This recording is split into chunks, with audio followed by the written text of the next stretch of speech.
Hello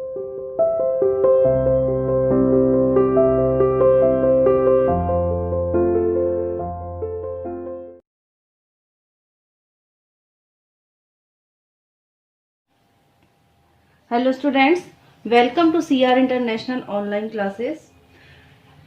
Today we are going to start a new chapter number 10, that is motion and measurement. आप लोग सभी अपनी book open करके देखिए। चैप्टर नंबर 10 आप लोगों की बुक में motion and measurement of distances. चलिए शुरू करते हैं। जैसा कि हमारे चैप्टर का नेम है motion and measurement of distances.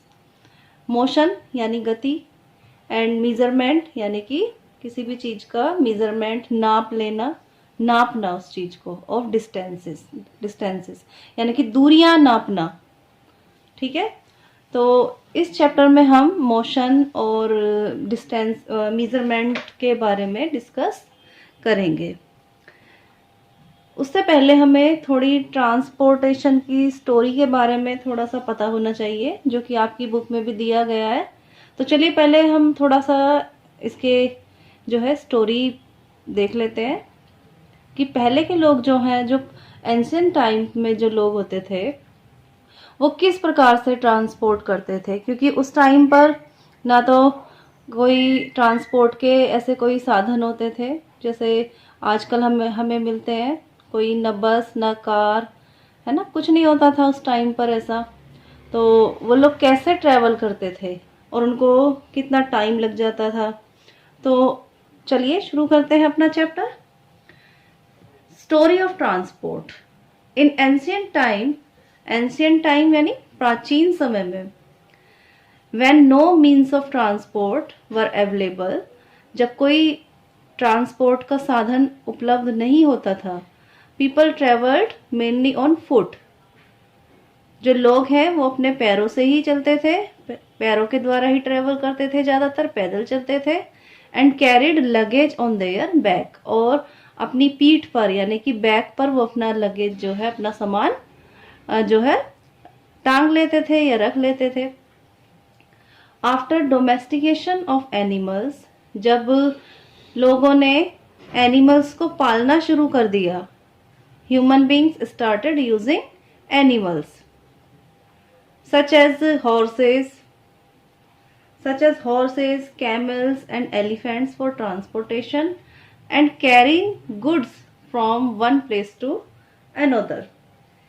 देखिए, जो ह्यूमन बीइंग्स हैं उन्होंने क्या किया, एनिमल्स को जो है यूज करना शुरू किया, क्योंकि वो पालने लग गए थे उनको। जैसे कि हॉर्स को वो पालने लगे थे, कैमल को, एलिफेंट को। तो इन एनिमल्स को ही उन्होंने अपने लिए ट्रांसपोर्ट का साधन बनाना शुरू कर दिया, और अपना जो भी सामान होता था वो इन एनिमल्स के ऊपर रख के एक जगह से दूसरी जगह पर चले जाया करते थे। आप लोगों ने अभी भी देखा होगा कि जो पहाड़ों पर है चढ़ने के लिए अभी भी एनिमल्स का यूज किया जाता है। चलिए आगे देखिए। The invention of wheel brought about many changes. इसके बाद व्हील का जो आविष्कार हुआ, पहिए का यानी कि पहिया बना, तो इससे बहुत सारे चेंजेस आने शुरू हो गए। Carts pulled by animals were used to travel from one place to another. जो बैलगाड़ियां या फिर, है ना, इस तरीके से गाड़ियां वगैरह बनाई जाती थी, तो उनमें जो है पहिए लगाए जाने लगे। अब वो जो पहिए लगते थे उससे क्या होता था कि हम एक तो आसानी से ट्रेवल हो जाती थी, सामान उसमें रखा जा सकता था ज्यादा से ज्यादा, और वो इजीली जो है चल सकते थे, है ना, एक जगह से दूसरी जगह पर, क्योंकि पहिए को खींचने में ज्यादा एफर्ट नहीं करनी पड़ती थी। एनिमल उसको खींचते थे और अपना जो ह्यूमन बीइंग्स जो है वो अपना सामान उसमें कितना भी ज्यादा से ज्यादा सामान जो है वो रखकर एक जगह से दूसरी जगह पर पहुंचा दिया करते थे। आगे देखिए बच्चों। The wheel is now the basis of all the vehicles like bicycles, scooters, cars and motorbikes. देखिए, जब व्हील बना था तब केवल कार्ट्स में ही यूज होता था, यानी कि जैसे बैलगाड़ी या फिर तांगा, इन चीजों में यूज होता था, यानी कि एनिमल्स जो है, एनिमल से चलने वाले जो भी कार्ट्स होते थे उनमें यूज किया जाता था। लेकिन अब नाउ-अ-डेज क्या हो गया है कि सभी जितने भी हमारे ट्रांसपोर्टेशन के साधन होते हैं उन सभी में जो है व्हील लगाया जाता है, उसके बिना वो नहीं चल सकते, like bicycle, scooters, cars, motor bikes etcetera. तो आजकल जो है wheel is the now basis of the all vehicles, यानी कि जितने भी व्हीकल्स हैं हमारे सभी का जो बेस है वो व्हील ही है, ठीक है, पहिया ही है। इसके बाद देखिए the invention of steam engine. Steam engine का जब आविष्कार हुआ, introduced a new source of power, इससे क्या हुआ, एक नई जो पावर है, पावर का एक स्रोत बना वो स्टीम का जो इंजन होता है। It led to the development of trains, इससे क्या हुआ, ट्रेन का जो डेवलपमेंट था वो हुआ। And automobiles, motor ships were used as means of transport on water, इससे जो है ट्रेन चलने शुरू हो गई और automobiles, trains and automobiles, motor ships, जो शिप्स होती हैं शिप के अंदर मोटर लगी हुई होती है वैसी वाली ships, were used as means of transport on water, क्योंकि वाटर के द्वारा भी काफी जो सामान है वो भेजा जाता है एक जगह से दूसरी जगह पर, तो वहां पर भी इस चीज का फायदा हुआ। These inventions greatly reduced the time of travel, और इन इन्वेंशंस से, ये जो आविष्कार हुए, जैसे व्हील का आविष्कार या फिर इंजन का, स्टीम इंजन का आविष्कार, इन सभी से क्या हुआ कि जो टाइम होता था ट्रेवल में, जब ज्यादा टाइम लगता था वो रिड्यूस हो गया, इससे कम टाइम लगने लगा। टुडे इलेक्ट्रिक ट्रेन्स और aeroplanes, supersonic jets and high speed automobiles have further reduced the time taken to travel।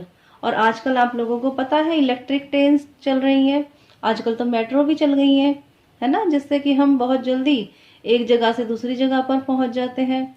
Aeroplanes, और एरोप्लेन से कितनी लंबी दूरी तय हो जाती है कम समय में, एक कंट्री से दूसरी कंट्री में हम पहुंच जाते हैं।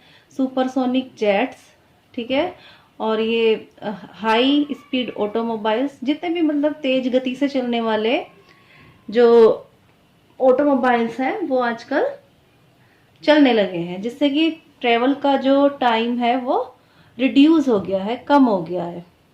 Ships are used for transportation of our space, यानी कि जो शिप्स हैं, शिप्स जो होते हैं उनसे क्या हुआ, यहां पर मैंने आवर आ गया, आउटर होगा, सॉरी, जो स्पेस है, space ships are used for transportation to outer space, ठीक है। जो स्पेसशिप होते हैं, स्पेसशिप्स यानी कि जो आसमान में स्पेसशिप्स भेजे जाते हैं वो are use for transportation to outer space. यहाँ पर आउटर स्पेस है, आप लोग अपनी बुक में एक बार चेक करिएगा, ठीक है। तो ये सारी चीजें जो हैं, ये सारे ऑटोमोबाइल्स जो हैं, अगर हम इन सबको देखें तो इनसे हमारा जो ट्रेवल का टाइम है वो बहुत ही रिड्यूस हुआ है, वो बहुत ही कम हुआ है। आप लोग अपनी बुक में एक बार सभी देखना ये पिक्चर्स, मेट्रो, कार, एरोप्लेन, है ना। इसके अलावा और भी बहुत सारी जो चीजें हैं, बहुत सारे जो है ट्रांसपोर्टेशन के साधन जो है आजकल उपलब्ध हैं, जो हमारे ट्रेवल के टाइम को कम कर देते हैं, ठीक है।